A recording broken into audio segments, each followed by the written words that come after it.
காந்தாரா படத்துல அடுத்தடுத்து நடக்கக்கூடிய அசம்பாவிதம். இதற்கு காரணம் பஞ்சுருளி தெய்வத்துடைய கோபமா என பலரும் பேச தொடங்கியிருக்காங்க.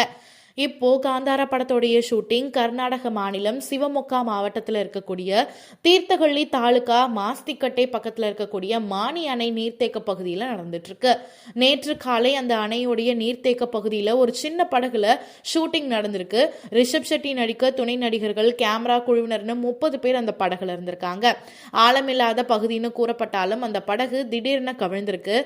நடிச்சிட்டு இருந்த பலருமே அணை நீர்ல தத்தளிச்சிருக்காங்க. சிலர் நீச்சல் அடித்து கரைக்கு வந்திருக்காங்க. மற்றவங்களை தயாரா இருந்த மீட்பு படையினர் மீட்டிருக்காங்க. இருந்தாலும் கேமரா, ஷூட்டிங்க்கு தேவையான கருவிகள்னு பல லட்சம் ரூபாய் நாசமாகிருக்கு. இது பற்றி போலீசார் வழக்கு பதிவு செஞ்சு விசாரிச்சுட்டும் இருக்காங்க. அது மட்டும் இல்லாம இந்த விபத்து குறித்து நடிகர் ரிஷப் ஷெட்டி மற்றும் படக்குழுவினருக்கு மாவட்ட கலெக்டர் நோட்டீஸ் அனுப்பி விளக்கமும் கேட்டிருக்காரு. கடந்த மாதம் இதே மாதிரி இந்த படத்தோடைய ஷூட்டிங் அப்போ 3 பேர் வெவ்வேறு சம்பவங்கள்ல உயிரிழந்திருக்காங்க. இப்போ மறுபடியும் ஒரு அசம்பாவிதம் நடந்திருக்கிறதுனால இந்த திரைப்படம் நிறுத்தப்படும் அப்படிங்கிற அச்சமும் எழுந்திருக்கு.